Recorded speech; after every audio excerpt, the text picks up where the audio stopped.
जब भी मैं ये आयतें पढ़ता हूँ मुझे एक चीज़ का बहुत ज़्यादा ख्याल आता है कि मजहबी लोगों की एक अलग से अजीब सी पहचान बन चुकी है और चंद रसूमात हैं जिनको नाम दिया गया है कि ये मज़हब है।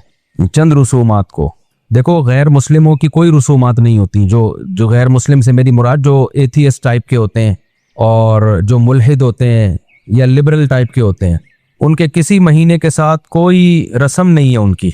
उनका दावा यह है कि हम इंसानियत पे बिलीव रखते हैं, इंसानियत, ह्यूमैनिटी, कि इंसान इंसान के लिए अच्छा हो।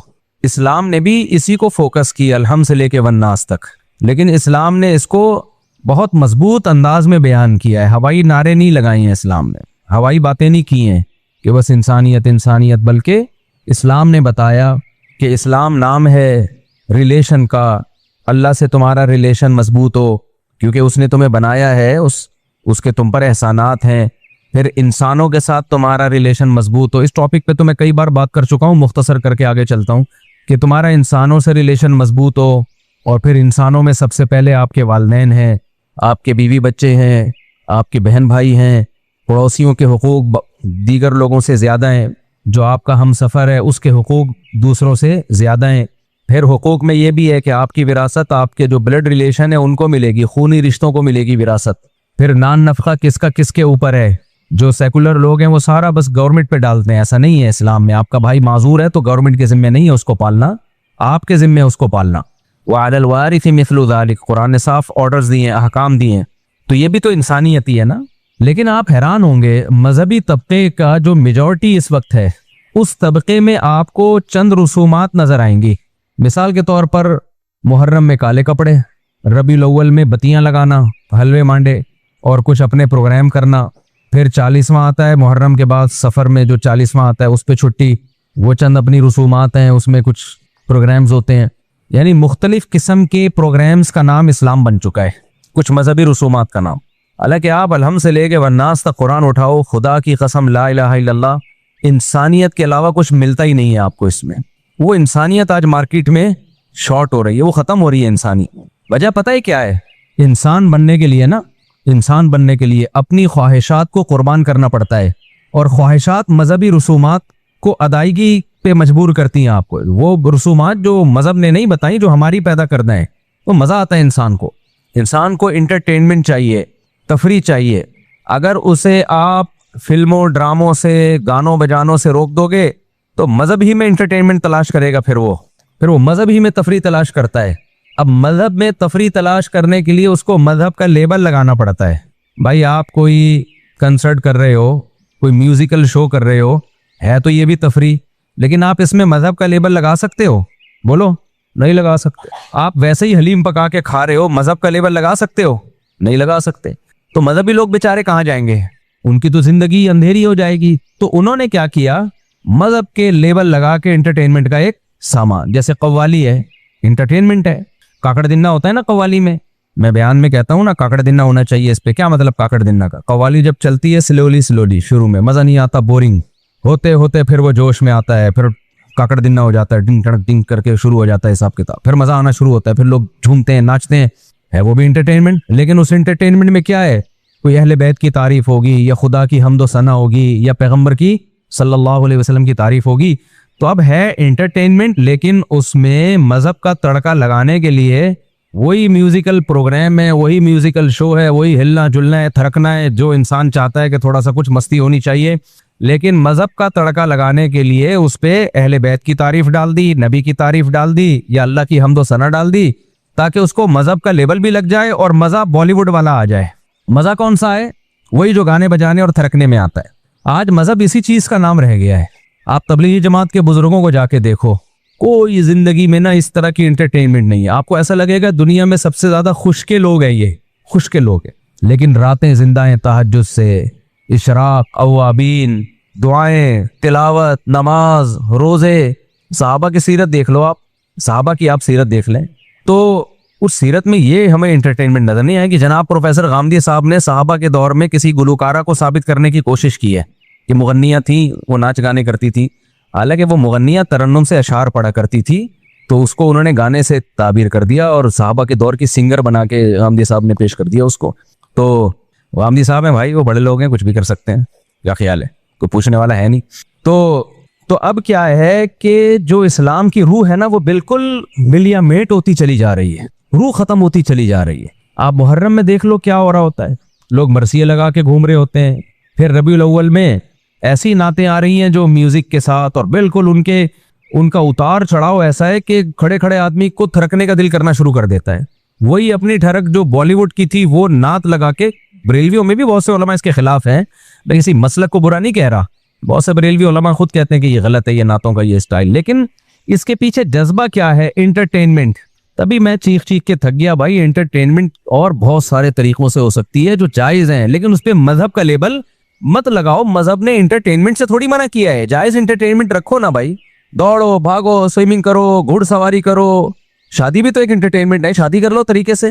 अब लोग कहते हैं उसमें भी जब करेंगे तो वलीमे में डांस, नाचना और भंगड़े और ये सब, भाई इसकी क्या जरूरत है? आपको दुल्हन मिल जाए, इससे बड़ी क्या एंटरटेनमेंट है? बस काफी है ना, ये काफी है। अब आप लोग एक करते हो, उसमें लाखों रुपए उड़ा देते हो, लाखों रुपए। वलीमे में जो डोल ढमक्के और बारात में जो डोल ढमक्के और फिर ये जो टोपी ड्रामे चल रहे हैं आजकल, लाखों रुपए उड़ा दिए एक दिन की एंटरटेनमेंट है, और लाखों खर्च हो गए, लोग खा पी के चले गए, डकार मार के, कोई पूछता भी नहीं, भूल जाता है कि किसने क्या खिलाया था हमें। इससे बेहतर नहीं है सादगी से 4 कर लो यार, कम खर्चा। वो एंटरटेनमेंट ज्यादा है, वो नेचुरल है, वो नेचुरल है, सारी जिंदगी की एंटरटेनमेंट है वो। बीवी की मोहब्बत, फिर उससे औलाद की मोहब्बत, फिर बच्चों की खुशियां, सारी जिंदगी की है वो। शैतान किन गलत रास्तों पे इंसान को डालता है। और अगर वो एंटरटेनमेंट करनी है तो मजहब का लेबल तो नहीं लगाओ भाई उसके ऊपर, मजहब का लेबल तो नहीं लगाओ। मजहब नाम है इंसानियत का। कैसे प्यारे हकाम है कुरान मजीद के यार, अलहम से लेके वन्नास तक देखो तो सही, कितना जबरदस्त कुरान है, कितनी जबरदस्त किताब है। क्या क्या चीजों से हमें रोकता है कुरान, क्या क्या चीजों को हमें करने का हुक्म देता है। उसमें कहीं भी जुलूस नहीं है, कहीं भी ये नहीं है कि आप नबी के नाम पे आप ये दिन मनाओ। हमें 2 दिन मनाने उनका भी बता दिया। कौन से 2 दिन मनाने हमने? भाई ईद उल फितर है, ईद उल अजहा है। लोग कहते हैं 14 अगस्त क्यों मनाते हो? मजहब का लेबल लगाए बगैर मनाते हैं भाई उसको, समझ रहे हैं ना, उस पर मजहब का लेबल नहीं लगाते। जबकि रबीउल अव्वल की ईद, उस पर मजहब का लेबल लगा हुआ है। मुझे एक बात बताओ, किसी की परमिशन के बगैर उसका लेबल कहीं और लगा सकते हो आप? कंपनियां इस केस कर देती हैं आपके ऊपर। आप पानी की बोतल बेच रहे हो और बहुत आला पानी है, नेस्ले से भी अच्छा पानी है, लेकिन आपने उस पर नेस्ले का स्टिकर लगा दिया। नेस्ले वाले बोलेंगे भाई हमारा स्टिकर हटाओ, आप कहेंगे हमारा पानी की क्वालिटी आपके पानी से भी बेहतरीन है। नेस्ले वाले बोलेंगे भाई आप जमजम भी बेच रहे हो, हमारा स्टिकर लगाने की इजाजत नहीं है। तो आप कुछ भी करें, मजहब का लेबल ना लगाएं उसके ऊपर, मजहब का लेबल ना लगाएं। मजहब अलहम से लेके वन्नास तक अल्लाह ने कुरान में बयान किया और बता दिया क्या काम करना है, क्या काम नहीं करना है। जो करने के काम है वो भी बता दिए, जो नहीं करने के काम है वो बहुत आसान है। और जायज एंटरटेनमेंट भी बता दी है, जो हलाल तफरी है वो भी बता दी अल्लाह ताला ने। तो उस पर इक्तफा क्यों नहीं करते भाई?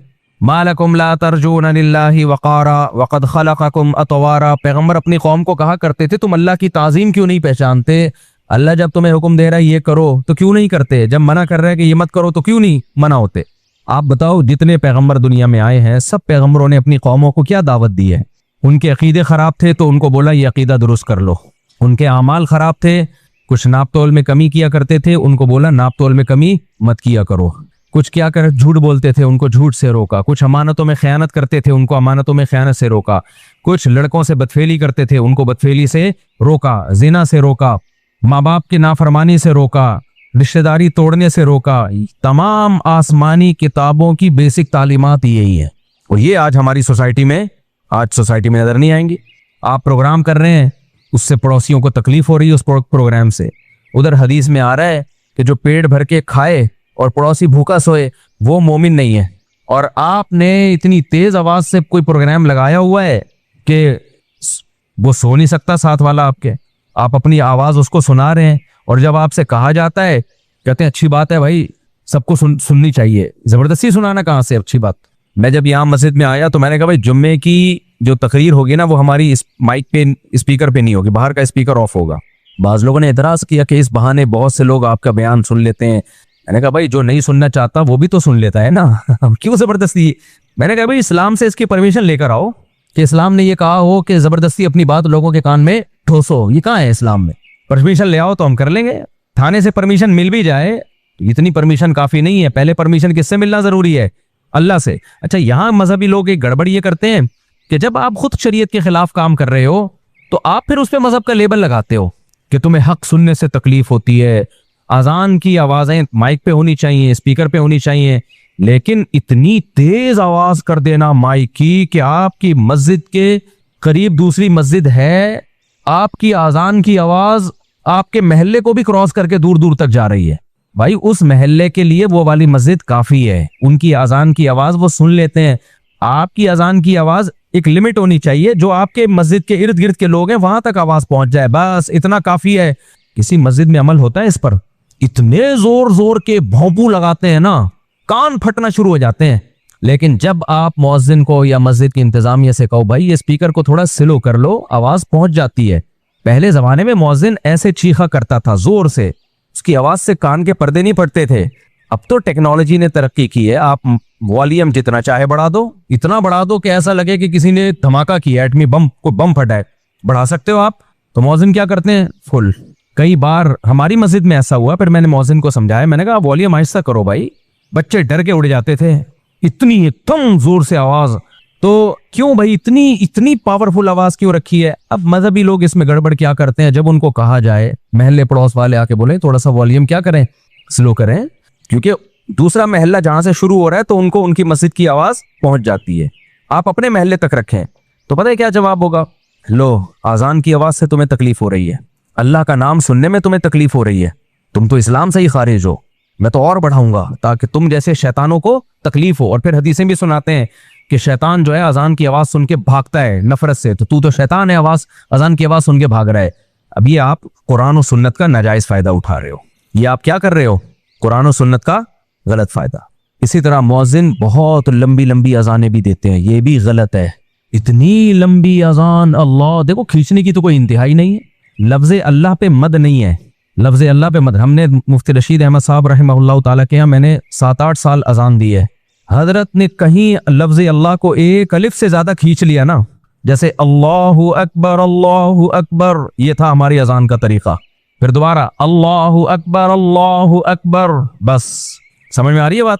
अगर किसी दिन मैंने यूं खींचनी है ना अल्लाहु अकबर, हजरत नीचे उतरते थे, अल्लाहु क्यों, क्या दलील है इसकी? हम कहते थे सारी दुनिया में हो रही है, ऐसे ही हो रही है। फरमाते थे कि क्या दलील, क्या है, दलील से बात करें, मत तो नहीं है इसके ऊपर। हम कहते थे, बाज खारी कहते हैं ये मद्दे ताजीम है का, फिर इसका एंडिंग पॉइंट क्या है इस ताजीम का?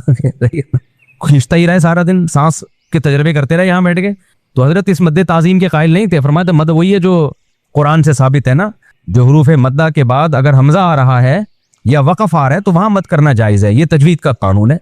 तो जरा सी खींचते थे ना, हजरत आके पूछते थे कि ये कहाँ से निकाला, तो तमीज से अजान दो भाई, अल्लाहु अकबर। अजान में इकामत में फर्क है, अजान ठहर ठहर के होगी, इकामत जल्दी जल्दी होगी, बस ये फर्क है, तजवीद के लिहाज से कोई फर्क नहीं है। फिर अशहदु अल्ला, ला पे मद है क्योंकि आगे हमजा आ रहा है, ला को खींच सकते हैं आप, अशहदु में हा को नहीं खींच सकते। अशहदु अल्ला इलाहा इल्लल्लाह, बस इल्लल्लाह पे भी मद है, तो मद को 3 से लेके 5 अलिफ तक खींच सकते हैं आप, और ला इलाहा में भी ला को भी। लेकिन मुअज्जिन क्या करता है, अशहादु, एक तो हा को खींचेगा वो, फिर अल को किस कानून के तहत आपने इतना लंबा खींचा है, ये क्या है भाई? ला इलाहा में ला को ऐसा खींचेगा कि अपनी वो फेफड़ों की ताकत बयान कर रहा होता है कि मेरे जो लंग्स हैं वो अभी जवान हैं, वो बूढ़े नहीं हुए। फिर इलाहा में इलाहा पे मद नहीं है, लेकिन वो इलाहा, और लोग भी कहते हैं क्या सुर लगाई है यार इसने, इलाहा खींचे जा रहा है। कोई पूछने वाला नहीं है कि इसका अजान कितने ड्यूरेशन कितना होना चाहिए भाई इसका। कहते हैं जितनी मेरी लंग्स में ताकत है इतना ड्यूरेशन होना चाहिए, ये नहीं है। अजान भी अरबी के कवायद के मुताबिक होगी, उसकी भी एक लिमिट है। ये नहीं कि मुअज्जिन पे छोड़ दे आप माइक तेरे हाथ में, आपको अपने लंग्स की पावर दिखा कितनी ताकत है तेरे अंदर, ऐसे तो भाई वो फिर एहतराम थोड़ी होगा अजान का। खवातीन हमारे सरों पे दुपट्टा ले लेती हैं अजान के वक्त, अच्छी बात है। मैंने जिम में लोगों को देखा एक्सरसाइज छोड़ देते हैं, यार अजान हो रही है, लेकिन मुअज्जिन उनके इस अदब का नाजायज फायदा उठाता है और खींचता रहता है, इतना खींचता है, वो लोग कहते हैं यार तो इधर ही निकल गए हमारे। क्यों लोगों को आजमाइश में डाल रहे हो भाई? फिर जब कोई इस पे एतराज करता है, मैंने कई दफा एतराज किया कि भाई इतनी लंबी नहीं होनी चाहिए अजान, तो लोग पता है क्या कहते हैं, मौलवी साहब ने कहा असल में तुम लोगों को अजानों से तकलीफ है, अल्लाह का नाम तो जितना सुना जाए अच्छा है, अपनी मर्जी से जितना करो भाई, ज्यादा से ज्यादा करो, लेकिन इज्तिमाई चीजों में शरीयत का मिजाज क्या है, मुख्तसर, ताकि लोगों को तकलीफ ना हो। जमात से नमाज में तूल देने का हुक्म है या इख्तिसार का हुक्म है, मुख्तसर पड़ी जाए। सही हदीस है, नबी सल्लल्लाहु अलैहि वसल्लम ने फरमाया जब कोई शख्स इमामत करे फलयुखफ्फिफ, नमाज क्या कराए, हल्की, जब अपनी पढ़े तो फिर जितनी चाहे लंबी पढ़े नमाज। क्यों? नबी ने फरमाया फीहिमुस सकीम, क्योंकि मुक्तदियों में बीमार भी होंगे, बूढ़े भी होंगे। इस्लाम का मिजाज ये कि इज्तिमाई जब काम होगा तो फिर सबको साथ लेके चला जाएगा, तो उसमें आसानी रखी है। जुम्मे की नमाज 2 रकतें हैं ना, पब्लिक ज्यादा होती है, वैसे जोहर में 4 रकतें हैं, भाई पब्लिक ज्यादा है तो 2 बड़ा करो। उसकी एक वजह यह भी है कि खुतबा भी होता है उसमें। हजरत मुआद इब्न जबल थे, उन्होंने ईशा की नमाज में ना सूरह बकरा पढ़ना शुरू कर दी, इतनी लंबी नमाज पढ़, पहली रकत में सूरह बकरा। एक सहाबी पीछे खड़े खड़े थक जाते थे, एक दिन वो नमाज तोड़ के बैठ गए, तो हजरत मुआज इब्न जबल ने उनको डांटा, उनको बोला कि तुम मुनाफिक हो गए हो, मुनाफिक हो गए हो, नमाज से तुम्हें माज़अल्लाह कोई नफरत हो गई है और नमाज तोड़ के बैठ गए, तुमसे लंबी नमाज नहीं पढ़ी जा रही। तो कुरान क्या कहता है, मुनाफिकीन नमाज सुस्ती से पढ़ते हैं, कुरान के अल्फाज है। तो उनका ख्याल ये था ये तो नमाज में टेंशन महसूस करना ये तो मुनाफिकीन का काम है। तो उन सहाबी ने जाके नबी को शिकायत लगाई, सही हदीस है ये कि या रसूल अल्लाह, मैं इतनी लंबी नमाज पढ़ा रहे थे, मुझसे नहीं पढ़ी गई। तो आपने उन सहाबी को नहीं डांटा और वो ये नहीं कहा तुम वाकई मुनाफिक हो। हजरत मुआज को इतना सख्त आपने तंबी की, अफत्तानुन अंता या मुआज, ए मुआज तुम लोगों को फितनों में, आजमाइश में डाल रहे हो, और उनको इमामत से माजूल कर दिया कुछ वक्त के लिए। क्यों भाई, इज्तिमाई काम है, सबको लेके चलना है उसमें। देखो नबी सल्लल्लाहु अलैहि वसल्लम ने फरमाया, मुझे अगर मेरी ख्वाहिश थी कि ईशा की नमाज को ताखीर से पढ़ा जाए, 1/3 रात तक उसमें ताखीर की जाए, लेकिन उम्मत में मशक्कत का खौफ है, इतनी देर तक लोगों के लिए जागना मुश्किल, इसलिए जल्दी पढ़ने का हुक्म दिया। क्यों, अपनी तौर पे पढ़ लो भाई, आप अपने तौर पे आप पढ़ लें। तो दूसरा उसूल है, वो उसूल फ़िक़ह का कुरान और सुन्नत ही से अखज़ किया गया है कि जब किसी मसले में इब्तिला ज्यादा होता है तो उसमें खुद ब खुद आसानी हो जाती है। हम जो कहते हैं ना झींगा खाना जायज़ नहीं है, लेकिन कुछ ममालिक ऐसे हैं जहां हनफी रहते हैं लेकिन उनकी सदियों से खाते आ रहे हैं, वहां उनको इस इख्तलाफ का फायदा दिया जाता है कि अब भाई इनसे छुड़वाना बहुत मुश्किल है, चलो यार इख्तलाफी मसला है, चलो भाई ठीक है, बजाय इसके कि हराम कह के वो सब सारी कौम थोड़ी हराम खाएगी, तो गुंजाइश इख्तलाफ से ये फायदा होता है। तो जब भी कोई मामला इज्तिमाई नौइयत का होता है तो शरीयत का मिजाज क्या है कि उसमें आसानी पैदा की जाए। आपने फरमाया अपनी नमाज जितनी चाहो मुख्तसर पढ़ो, लंबी पढ़ो। अब अपनी तो ठक ठक ठक करके चल रही होती है और नमाज में लंबी घसीट रहे हैं। अच्छा, बाज इमामों ने एक और काम शुरू किया है, इस पे क्लिप बना लिया करें, अच्छे अच्छे टॉपिंग है ये। मैं देख रहा हूँ तो हमारे चैनल से कोई ढंग का क्लिप नहीं आ रहा होता, दूसरे दे दनादन निकाल के चला रहे होते हैं। एक और अहम चीज है ये अइम्मा किराम के समझने की। बाज इमाम ये करते हैं कि पूरे साल नमाज में अपना कुरान दोहराते हैं, ये भी गलत है। आप अपना कुरान अलग से दोहरा लो। कहते हैं हम फजर में शुरू करेंगे अलहम से लेके फिर अलिफ लाम मीम और फिर पूरा पढ़ते पढ़ते पढ़ते पढ़ते पढ़ते वो कहते हैं पूरे साल में हमारा नमाजों में कुरान खत्म हो गया। भाई आप पब्लिक को इसके लिए तख्ता मश्क ना बनाएं, पब्लिक को सुन्नत क़िरात जो आम मामूल है नबी सल्लल्लाहु अलैहि वसल्लम का, जिसकी सहाबा और अहादीस से ताकीद है। इज्तिमाई नज़म में अपना ना देखे कि मैंने अपना कुरान दोहराना है। इज्तिमाई नज़म में आपने पब्लिक की रियायत करनी है और पब्लिक की रियायत सुन्नत क़िरात में है। फजर में तिवाले मुफस्सल ये सुन्नत है, सूरह हुजरात से लेके सूरह बुरूज तक, और फिर जोहर में भी तिवाले मुफस्सल, और मगरिब में क़िसार मुफस्सल यानी सूरह बय्यना से लेके सूरह नास तक ये सूरतें पढ़ें, और असर और इशा में औसात मुफस्सल यानी सूरह बुरूज से लेके सूरह बय्यना तक। उलमा को पता है इसकी क्या तफसील है। तो एक बैलेंस नमाज होगी। अब मिसाल के तौर पर इमाम कहता है कि फजर में एक्चुअली मुझे थकावट बहुत होती है और मैं रात को सोता नहीं हूँ और नाइट ड्यूटी है वगैरह वगैरह। कोई कहीं पढ़ाने जाते हैं मदरसे में, कोई नाइट ड्यूटी, कोई चौकीदारी हो सकती है, बाज़ दफ़ा होता है इमाम होता है चौकीदार भी होता है, तो नाइट ड्यूटी है, कोई भी वजह हो, या मुझे नींद नहीं आती रात को, तो फजर में मैं पढ़ाऊंगा इन्ना आतईना कल कौसर और दूसरी रकत में कुल हु अल्लाहु अहद, ये पढ़ाया करूंगा मैं। अब लोग आ रहे हैं भाई फजर में तो तवील सूरतें पढ़ना सुन्नत है। सूरह मुजम्मिल पढ़ें आप, सूरह मुल्क पढ़ें, सूरह नून कलम पढ़ें, तवील सूरतें फजर में पढ़ना सुन्नत है। सही हदीस है हजरत आयशा की कि भाई फजर की 2 रकतें हैं ही इसलिए कि उनमें क़िरात ज्यादा लंबी है। क़िरात उसमें क्या है, लंबी क़िरात का हुक्म है। और वो कहते चलो वो मगरिब में लंबी पढ़ लूंगा मैं, मगरिब में मैं सूरह मुल्क पढ़ूंगा पहली रकत में, दूसरी रकत में सूरह दहर पढ़ूंगा, तो सही होगा ये। अब उससे कहा जाए यार तुम ये तो गलत है, तो सुन्नत के खिलाफ है। कह रहे भाई मैं मजबूर हूं, फजर में मैं थका हुआ होता हूँ, मगरिब में मैं फिट फाट होता हूँ।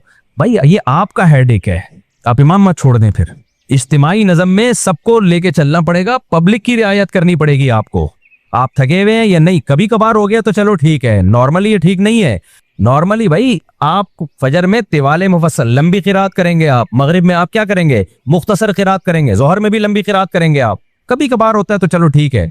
तो इज्तिमाई चीजों में पब्लिक के हिसाब से आपको चलने का हुक्म है, अपने हिसाब से चलने का हुक्म नहीं है। तो इसलिए जो आइमा किराम ने एक नया काम शुरू किया है, वो क्या करते हैं कि जी अपना कुरान मुकम्मल कर रहे हैं, उससे लोग सुन्नत किरात से भी महरूम हो रहे हैं।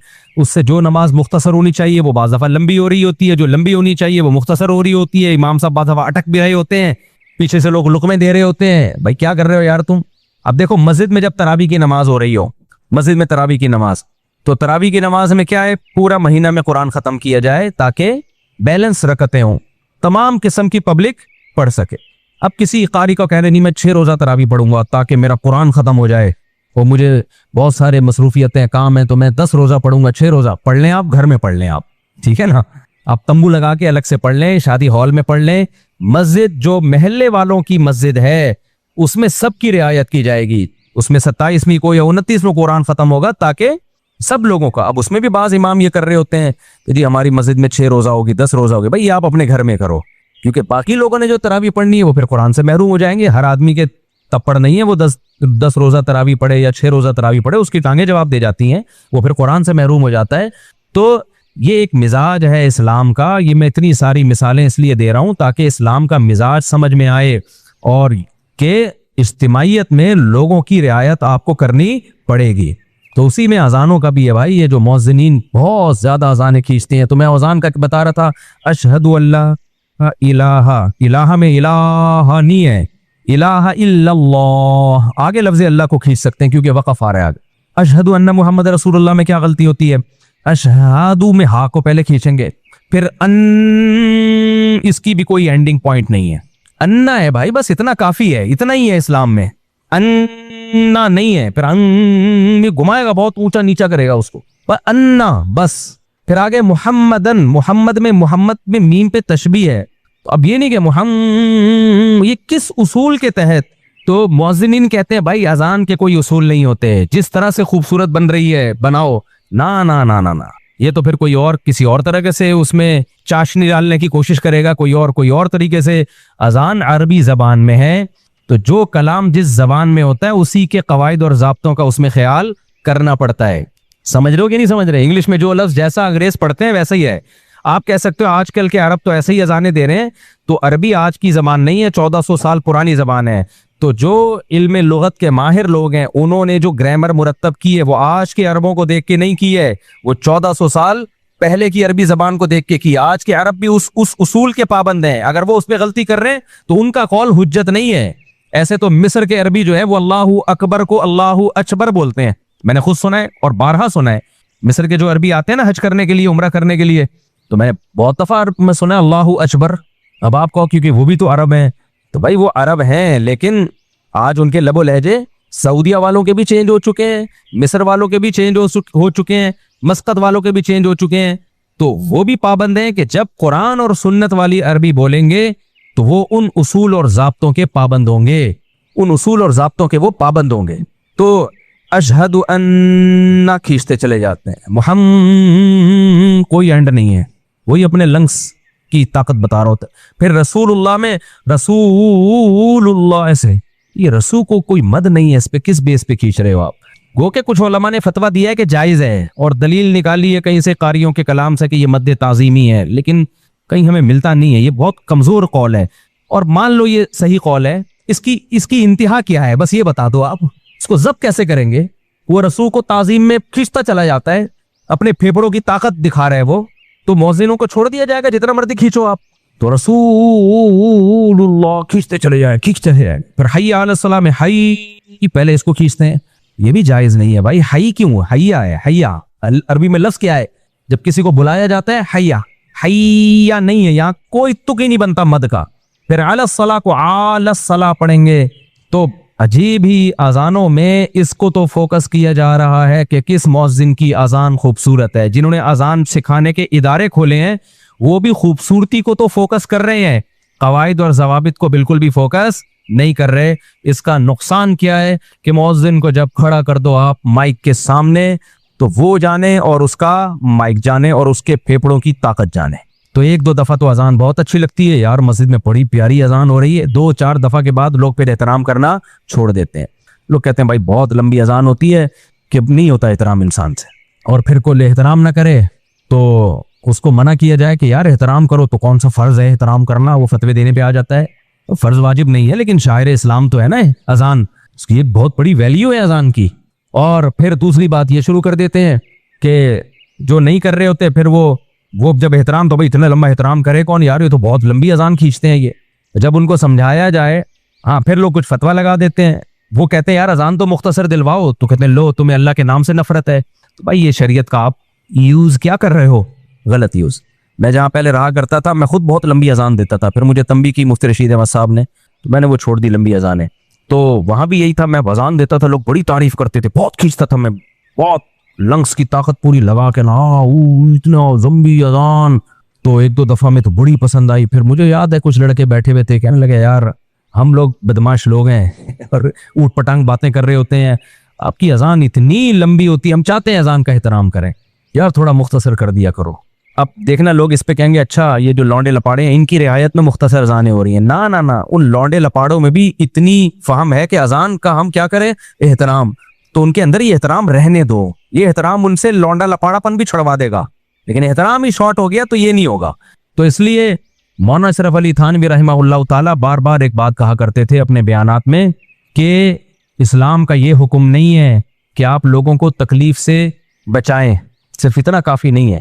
यानी आदम क़स्द ईज़ा, लोग कहते हैं कि हम तो तकलीफ नहीं देते, हमारा तो कोई इरादा नहीं है, हमने जो काम किया इससे हमारी नीयत लोगों को तकलीफ देने की नहीं थी। फरमाया ना ना ना, जैसे मौज़िन जब इतनी लंबी अजान खींच के देगा तो लोग कहेंगे ना कि यार इससे तो तकलीफ हो रही है लोगों को, तो वो कहेगा भाई मैंने तकलीफ के लिए ये काम नहीं किया। तो हकीम उल उम्मा मौलाना शेख थानवी फरमाया करते थे इतना काफी नहीं है, बल्कि क़स्द आदम ईज़ा जरूरी है। ये जरूरी है कि आप काम करने से पहले सोचो कि मेरे इस काम से तकलीफ तो नहीं होगी। तो पहले काम करने से पहले बाकायदा नीयत करो कि मैं नीयत करता हूं इस बात की कि मेरे अमल से किसी को तकलीफ नहीं होगी। यानी तकलीफ देने का इरादा तो नहीं है, बिला इरादा तो तकलीफ दे रहे हो ना, तो तकलीफ ना देने का इरादा करो। तकलीफ देने का इरादा नहीं है ये काफी नहीं है, तकलीफ ना देने का इरादा होना चाहिए। नहीं आई मेरा ख्याल है बात। देखो एक मिसाल देता हूं मैं, हम जा रहे थे कुछ दिन पहले, कहाँ जा रहे थे अभी, हाँ ये भी मैं सवात मर्दान बुनेर वगैरह किया ना, तो हम वहां गाड़ी पे जा रहे हैं, चलाते हुए जा रहा हूं मैं। रोड पे एक साहब ने क्या किया है, बाइक पे एक बंदा पीछे बैठा हुआ है और ये सरिया नहीं होता, सरिया, इतना लंबा सरिया लेके, उसके पीछे दूसरा बंदा बैठा हुआ है सरिया लेके, वो सरिया नीचे घिस रहा है। मोहतरम सुजुकी नहीं करवा रहे, बाइक पे मकान और दुकान की जो कंस्ट्रक्शन, ये छतों की कंस्ट्रक्शन के लिए लंबे लंबे सरिया नहीं आते, वो सरिया पीछे लेके बैठा हुआ है और आगे वो बंदा बाइक चला रहा है और ये खर्चा बचा के अपना सरिया पीछे पकड़ा हुआ है। अब वो सरिया कभी यूं जा रहा है कभी यूं जा रहा है, पीछे मुड़ मुड़ के देख तो रहा है।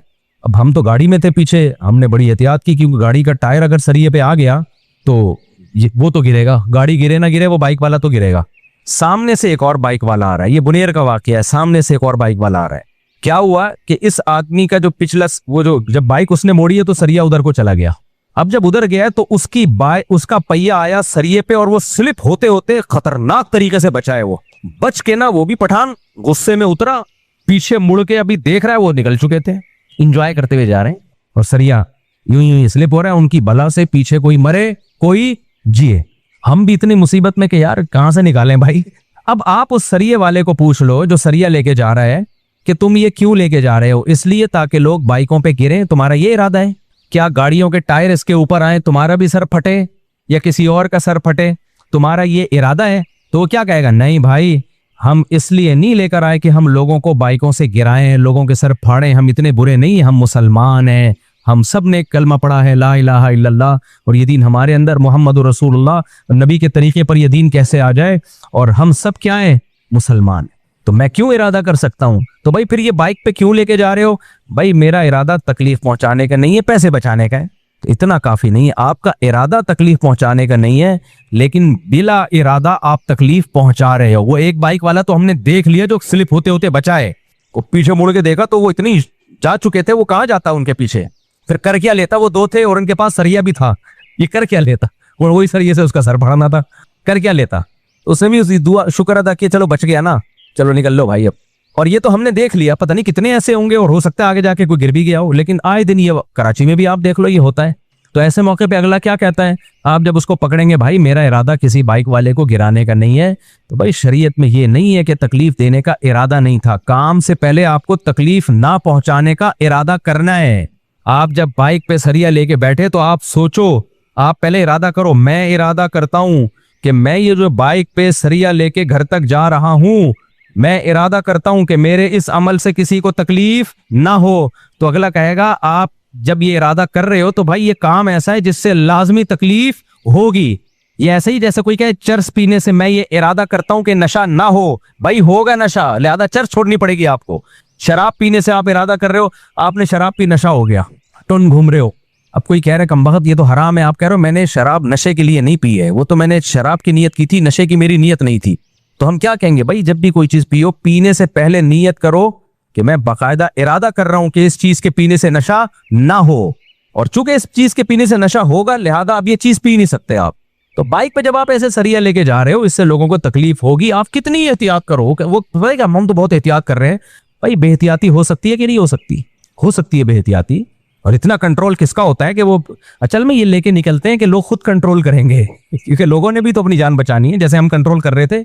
हालांकि मैं अगर अपनी गाड़ी उसके सरिये पे चढ़ा देता, मेरा कुछ भी नहीं बिगड़ना था, वो दोनों लेटे हुए होते। गाड़ी को कौन घसीट सकता है भाई? वो दोनों लेटे हुए होते। हमारी गाड़ी पे तो लोड भी बहुत था, उन दोनों ने लेट जाना था और पल्ली डाल देनी थी। मुफ्ती साहब आए उस बुनेर और दो बंदे कुचल के चले गए, दो बंदे मार के चले गए। फिर गाड़ियां भी जल रही होती हैं, ये तो देखते ही नहीं है कि बाइक वाले की गलती है या किसकी गलती है, ट्रक वाले की गलती है, ये सब हमारी सोसाइटी में देखा ही नहीं जाता। और ये मैं भुगत चुका हूं। मैं गाड़ी में रिवो में जा रहा था, तो एक साहब ने ब्रेक लगा दी, मैं बहुत मुसीबत से मैंने गाड़ी रोकी और बच गया मैं। तो उसमें एक बाइक वाला ना बीच में, वो तो घुसते हैं बाइक वाले बीच में, वो झूलते झूलते ना ऐसे नहीं, रक्सो सुरूर की महफिलें लगा दी उसने। अबे तू बीच में क्यों घुसा हुआ है नालायक? सबको पता था मेरी जरा से भी गलती नहीं है। यूं रक्सो सुरूर की महफिलें लगाता लगाता थोड़ा सा स्लिप हो गया, शुक्र है कुछ हुआ नहीं उसको। पीछे एक अंकल बाइक पे ना मेरे पीछे, उन्होंने मुझे पहचाना नहीं, क्या रोको इसको।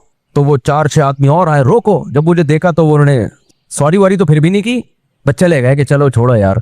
लेकिन मुझे उस वक्त एहसास हुआ, मैंने कहा देखो ये तो मैं मशहूर आदमी हूँ, छोड़ के चले गए। कोई गैर मशहूर होता पिट जाना था बेचारे ने। हालांकि 0% भी हमारी गलती नहीं थी, वो रक्स सुरूर की महफिलें लगाने में उसका अपना हाथ था। दो गाड़ियों के बीच में फासला होता है मेरे भाई, तो उसमें तेरे को क्या जरूरत है बीच में घुसने की? उस अगली वाली ने एकदम ब्रेक लगाई है तो मैं कहाँ जाऊं? मैं तो ब्रेक ही लगाऊंगा ना, फिर भी हल्के फुल्की टच हो गई तो मेरा तो कसूर नहीं है ना इसमें। तो वो ये रक्स सुरूर बाइक वाले यही कर रहे होते हैं। तो जो अक्सर बाइक वाले कुचलते हैं ना, बाज दफा तो गलती टक्कर मारने वाले की होती है, लेकिन बाइक वाले भी इतने मासूम नहीं है। इन कमबख्तों को भी, मैंने जितनी बाइक चलाई है आपकी सोच से भी ज्यादा होगी, तो ये कमबख्तों की भी बहुत गलतियां होती हैं। ये खुद जाके टकराते हैं और गिर के मजलूम बन के पड़े हुए होते हैं। अब सर तो जाहिर है इसी का खुलेगा, ट्रक वाले का सर थोड़ी खुलेगा। मजलूम बन के पड़े हुए होते हैं, मर गए, ये हो गया, लोग पकड़ के उसको मार रहे होते हैं। यार पहले देख तो लो उसकी गलती भी है कि नहीं है। लोगों का मिजाज है कि जो पावरफुल है उसको मारो, जिसके पास बड़ी गाड़ी है उसको मारो, और ये अपनी गुर्बत को कैश कराए। बस मासूम सा मुंह लेके आ जाएगा, मैं वो लोग बस तरस आ रहा होता है यार इसको क्या आदमी कहे। ऐसे वाकयात और है मेरे पास, लेकिन टाइम बहुत ज्यादा हो जाएगा। तो इसलिए मौज़िनीन को चाहिए भाई अजानों में लोगों की आजमाइश ना करें। लोग फिर हरमैन की मिसाल देते हैं, हरम में भी तो इतनी लंबी नमाजें होती हैं। देखो दलील का जवाब दलील से देना चाहिए, ठीक है ना।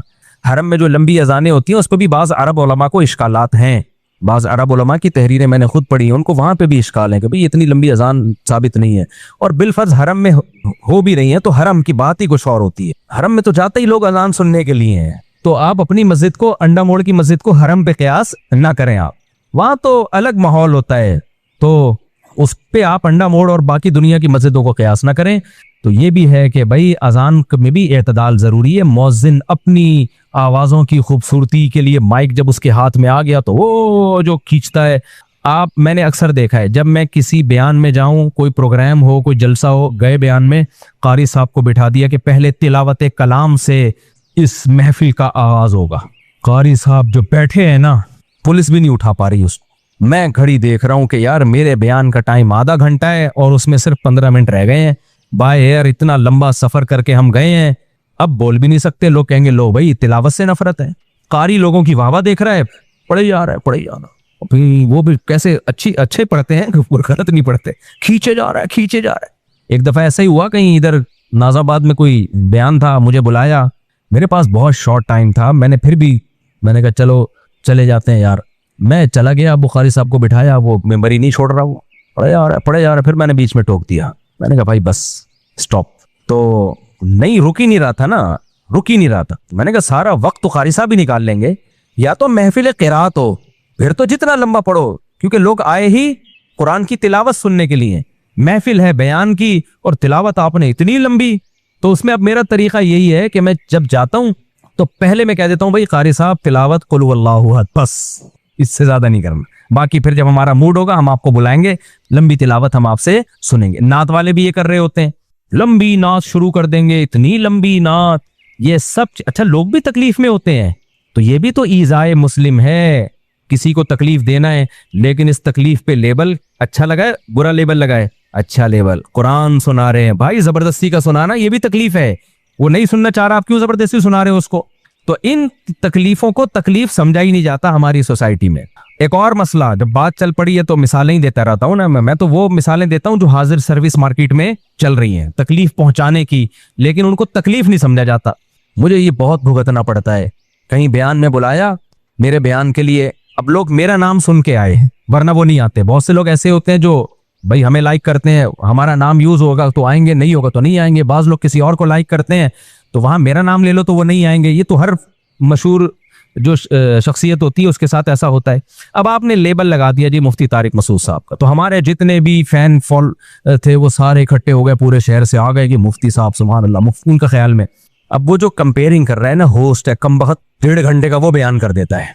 वो कहता है आज मुझे अपना मंजन बेचने का मौका मिल रहा है, इतनी पब्लिक इकट्ठी हुई हुई है, ये वैसे तो सुनेगी नहीं, आज अपना मंजन बेचो। और कैमरा भी लगा हुआ है और उसकी तस्वीर मेरे साथ और वीडियो, तो लोग भी कहते हैं को बहुत पहुंचे हुए हैं भाई। मुफ्ती साहब का बयान 15 मिनट का हुआ और हजरत जी का 1.5 घंटे का, जबकि लोग जमाइयां ले रहे होते हैं और बेजार आए हुए होते हैं, भाई तू हटे यार, लेकिन बोल नहीं सकते कुछ। बहुत दफा होता है मेरे बयान से पहले थका देते हैं लोगों को। बाज मुल्कों में ऐसा हुआ, मैं गया बयान के लिए, देखा थक के ना लोग चूर हो चुके हैं। अभी रिसेंटली कनाडा में ऐसा हुआ, बयान के लिए जब मैं गया हूँ, मजमा बहुत है, मैं बैठा हूँ तो लोग थके हुए ना, बिल्कुल कोई उनके चेहरों पे रौनक नजर नहीं आ रही, बोर हो रहे हैं। मुझसे तो फिर बयान नहीं होता जब मैं लोगों का चेहरा देखता हूँ थका हुआ है। मैंने कहा यार हुआ क्या है? पता चला जी 1.5 घंटे से मंजन बिक रहा था एक साहब। ये भी तो ईज़ाए मुस्लिम है या नहीं है? मुझे भी तकलीफ थी और पब्लिक को भी, जिसको सुनने आए थे उसको। एक लिमिट होती है ना इंसान की। कोई मिजाहिया प्रोग्राम हो ना, कोई हंसी मजाक वाले, वो भी 1-1.5 घंटा बहुत ज्यादा। उसके बाद उस फिल्में नहीं चलती ज्यादा। कोई 3 घंटे की फिल्म अगर 6 घंटे की बना दे कोई, लोग कहेंगे भाई दुनिया में और भी हम है। गाने नहीं चलते, फिल्में नहीं चलती, चर्स हीरोइन की महफिलें नहीं चलती। चरसी भी थोड़ी देर में अपने बरसाती नाले से निकल के बाहर आता है कि यार बहुत पी ली, अब थोड़ा सा कुछ और काम करो, बाहर देखो दुनिया में क्या हो रहा है। क्या ख्याल है? हीरोइन जी जो बैठे होते हैं ना बरसाती नालों में, वो भी बोर होके कहाँ निकलते हैं? हालांकि वहां कितना एंटरटेनमेंट का सामान होता है। वहां चांद भी है, मरीख भी है, वहां वो खलाई शटल में बैठ के कहाँ कहाँ घूमते हैं, कहकशाएं देख के आते हैं और बड़े बड़े सपने होते हैं उनके। बरसाती नाले से निकले तो दुनिया अंधेरी, फिर भी निकलते हैं, फिर भी वहां से बाहर निकलते हैं। हजरत अब्दुल्ला बिन मसूद थे या हजरत अबू हुरैरा, साहबी का नाम मैं भूल गया, रजी अल्लाह अन्हुमा। उनसे किसी ने कहा कि आप हमें रोज क्यों नहीं बयान करते? आप रोज, वो जुमेरात के दिन मजलिस लगाया करते थे कूफा में वाज़ो नसीहत की, उन्होंने कहा आप रोज बयान किया करें। तो अब्दुल्ला बिन मसूद ने फरमाया कि मैं इसलिए रोज बयान नहीं करता कि हमारे नबी भी वक्फे वक्फे से बयान किया करते थे, क्योंकि खशियता अन तमल्लु औ कमा काल, इस खौफ से कि तुम उकता ना जाओ।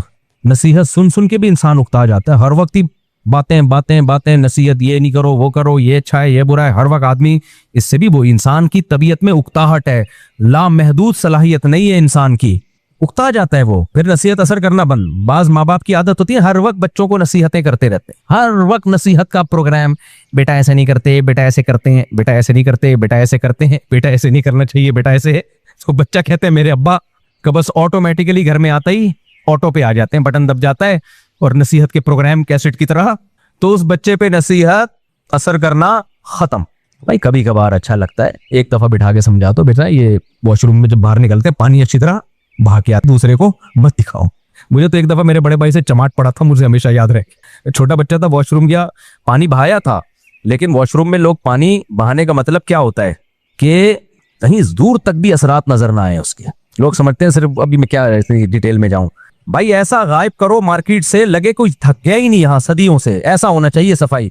तो मैंने इस तरह सफाई नहीं हुई थी, मुझे याद है मैं बाहर निकला, मेरे बड़े भाई गए और वापस आके मुझे यूं करके कमर पे एक दबा के पटाख करके एक ट्रेडमार्क जो है ना उन्होंने छाप दिया। वो दिन और आज का दिन, ये वाकया होगा, मैं मेरा ख्याल है 11 या 12 साल का था उस वक्त, बस कुछ नहीं कहा उन्होंने। अच्छा जैसे ही वो आए ना, मैंने कहा सॉरी गलती हो गई, मुझे एहसास हो गया। उन्होंने यूं किया, एक कमर पे तबीयत से छाप दिया वापस, बस उसके बाद चले गए। वो दिन आज का दिन, मुझे इस अमल से इतनी शदीद नफरत है, कोई वॉशरूम में जाए और अपने कुछ भी निशानात छोड़ के आ जाए, बहुत गलाजत है यार। ये क्यों अपनी गंदगी दूसरे को दिखा रहे हो? आप जाओ वापस, ऐसे आओ जैसे मैं गया ही नहीं, मैं तो हाथ धोने गया था, बस ऐसे हो, ऐसे ही होना चाहिए।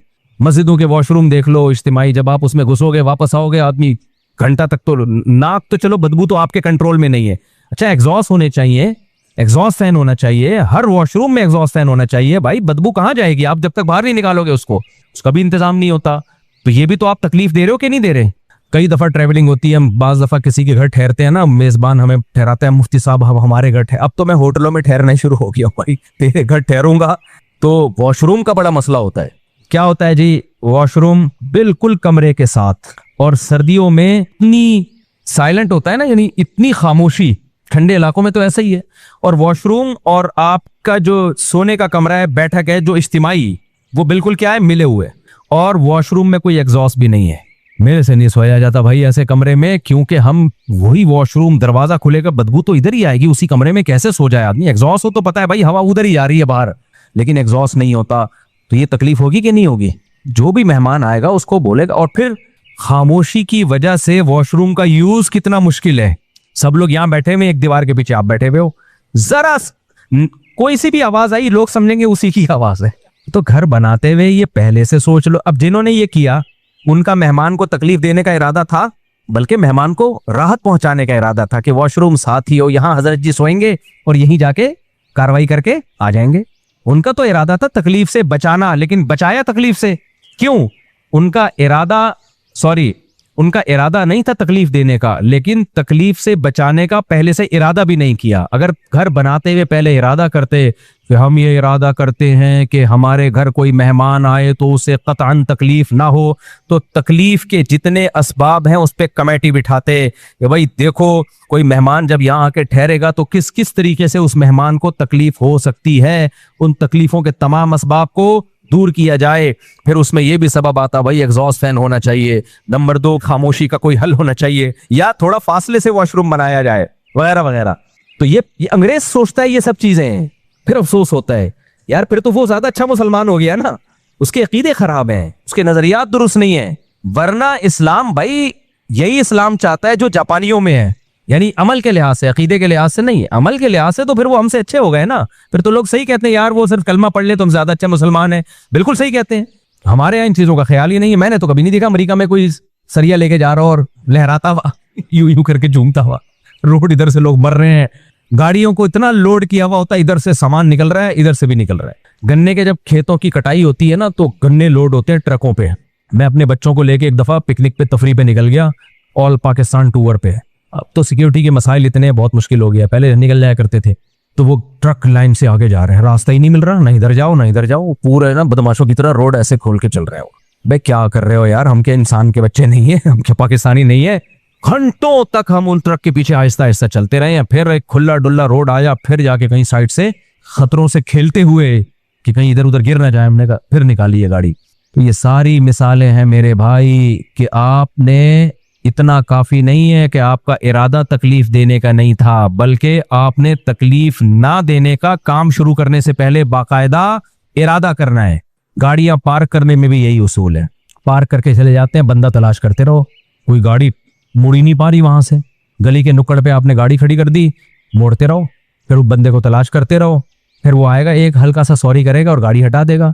तो वो क्या कहेगा, भाई मेरा इरादा नहीं था, गलती से हो गया। तो ये काफी नहीं है। इस्लामी हुकूमत होती, इस पे सजा मिलती कि आपका इरादा नहीं था लेकिन आपके अमल से तकलीफ हुई है, और ये तकलीफ यकीनी है, जो भी ये करेगा उससे तकलीफ का खतरा होगा। इस मदरसे के बाहर तो आए दिन लोग गाड़ियां पार कर रहे होते हैं। हमारा ये मदरसा है ना, इसके सामने गेट, इतनी मुसीबत होती है, इतनी मुसीबत। गाड़ी लेके निकलो, आगे गाड़ी खड़ी हुई है, बिल्कुल गेट के सामने नहीं, थोड़ा किनारे पर होती है। वो समझते हैं बस निकल तो सकते हैं ना, भाई निकल के मुड़े किधर, किधर को मुड़े, हमने इधर जाना है, इधर गाड़ी है। तो ऐसे करवटें लेनी पड़ती हैं, पहले गाड़ी को यूं लेकर आओ, फिर थोड़ा सा यूं करो, फिर पीछे खंबा आ रहा है, फिर यूं करो, फिर यूं करो, आधा घंटा इसमें लग के कोई बहुत ही माहिर ड्राइवर होगा जो मौत के कुएं में गाड़ी चलाने का एक्सपर्ट होगा, वो निकालेगा, वरना घंटा गया। यार तुम थोड़ा सा पीछे कर लेते गाड़ी को।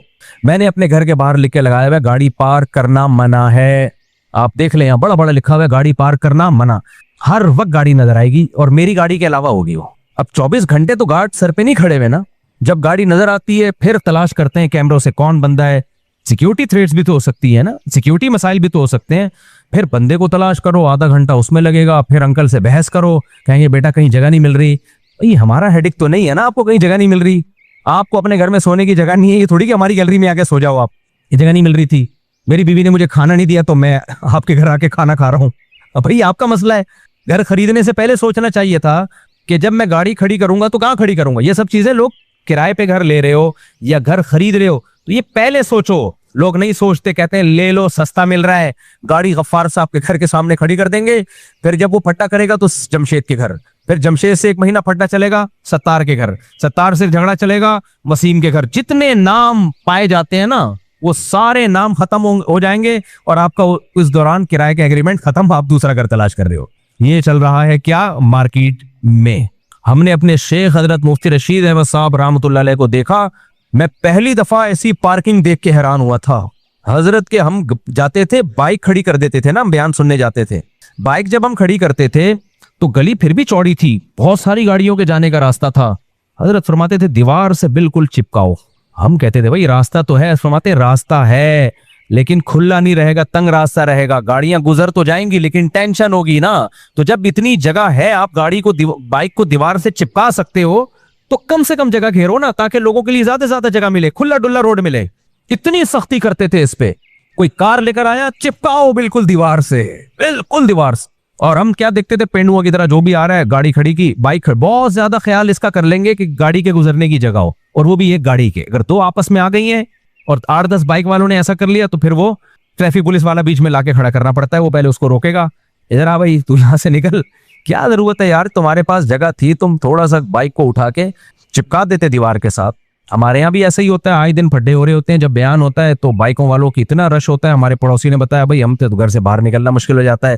तो मैंने पड़ोसियों से माजरत की है, मैंने कहा भाई हम तो समझा समझा के थक गए, अब हमने बंदा खड़ा कर दिया तनख्वाह पे। नहीं यार, और तनख्वाह आपसे नहीं ले रहे, तनख्वाह से पे बंदा खड़ा कर दिया हमने कि कंट्रोल करो कोई बाइक गलत पार्क ना करे। तो ये अफसोस की बात है या नहीं है? पढ़े लिखे लोग हैं, कोई ये नहीं कि किसी गांव देहात से आए हैं, उनके लिए बंदा तनख्वाह पे रखना पड़ रहा है जो लोगों को बताए कि ये बाइक ऐसे नहीं बेटा, अच्छे बच्चे ऐसे बाइक खड़ी नहीं करते। और वो अच्छे बच्चे कौन है? डॉक्टर्स भी हैं, चार्टर्ड अकाउंटेंट भी बयान सुनने आ रहे हैं। इन अच्छे बच्चों को समझाया जा रहा है, और समझाने वाला मस्जिद का मुलाजिम है, गांव का बंदा है, वो समझा रहा है, उसको तनख्वाह मिल रही है ना, इसलिए समझा रहा है वो। तो ये चल रहा है कि कहां पर? हमारी मार्केट में। तो वॉशरूम का इस्तेमाल का मसला, फिर और बहुत सारे मसाइल हैं। मेरी तो कोशिश होती है जब मैं किसी होटल में रहता हूं ना, तो वहां से बाहर निकलते हुए भी अगर वक्त मिले तो तकिए चादर सेट करके जाता हूं। हालांकि होटल वाले की जिम्मेदारी है, हमारी जिम्मेदारी थोड़ी है, उसका काम है। लेकिन यार अच्छा नहीं लगता हम जब जाएं तो हमारा गंद कोई दूसरा देखे, क्या करके गया यार। लोग कह रहे होते हैं मुझसे भी आपकी जिम्मेदारी नहीं है। मैं कहता हूँ यार असर क्या पड़ेगा, जब अगला आएगा बोलेगा यार कोई इंसान, कोई तकिया वो पड़ा हुआ है वहां पे, चाय का कप उल्टा पड़ा हुआ है और पापड़ की थैलियां। जब कोई फैमिली होटल का कमरा खाली करके जाए तो यही होता है ना। वॉशरूम आखिरी दफा जब यूज हुआ तो पानी बहाने की जरूरत क्या है? अब तो हम जा रहे हैं, क्या ख्याल है? अब क्या जरूरत है पानी बहाने की? अब तो हम जा रहे हैं। नहीं यार, अपनी चीजें दूसरों को मत दिखाओ। तो मेरी कोशिश होती है, हमेशा इस पे अमल नहीं होता, बाज़ दफा स्पीड में निकलना पड़ता है। कोशिश होती है कोई होटल में रह रहे हैं, वहां से जा रहे हैं, तो भाई हम अपना तरफ से बिस्तर बिस्तर साफ करके चले जाएं। ठीक है, उसको तनख्वाह मिल रही है, वो मिलती रहेगी। लोग इसको नीच हरकत समझते हैं, लोग कहते हैं ये गरीबों वाला काम कर रहे हो। नहीं भाई, ये गरीबों वाला काम नहीं है। आप जब कहीं कहीं जाओ तो अच्छा असर पड़े, मुलाजिम पे भी अच्छा असर पड़े, वो भी कहे अल्लाह करे ये लोग आया करें। कमरा छोड़ के जाते हैं तो कोई इंसानों वाला कमरा लग रहा होता है, लेकिन मैंने देखा है लोगों को नहीं। जब होटलों में जो रहने के लिए जाते हैं, खासतौर पे 2-4 बच्चे भी हों, ऐसा गंद करके जाते हैं ना, उफ, पैम्पर प्रक करके। आखिरी आखिरी जो मैच चल रहा होता है ना उनका, अब 12 बजे चेकआउट होना है तो 11:15 जो प्रोग्राम चलता है, उफ, वो बड़ा गंदा प्रोग्राम हो। साबुन इधर उठा के फेंका हुआ है, वो तौलिए का पता ही नहीं चल रहा, फिर वो पेम्पर उधर फेंके हुए हैं, यूं बस, भाई वो तो आ जाएगा साफ कर, वो तो कर देगा साफ। तो आपको क्या जा रहा है यार, आप डस्टबिन है उसी में डाल दो, क्या जा रहा है आप। तो ये सब चीजें, इतने नेक हम है नहीं जितना आप समझ रहे हैं, लेकिन बातें अच्छी करनी चाहिए ना इंसान को। नहीं है तो अल्लाह बना दे भाई, बना दे अल्लाह ताला। तो इसलिए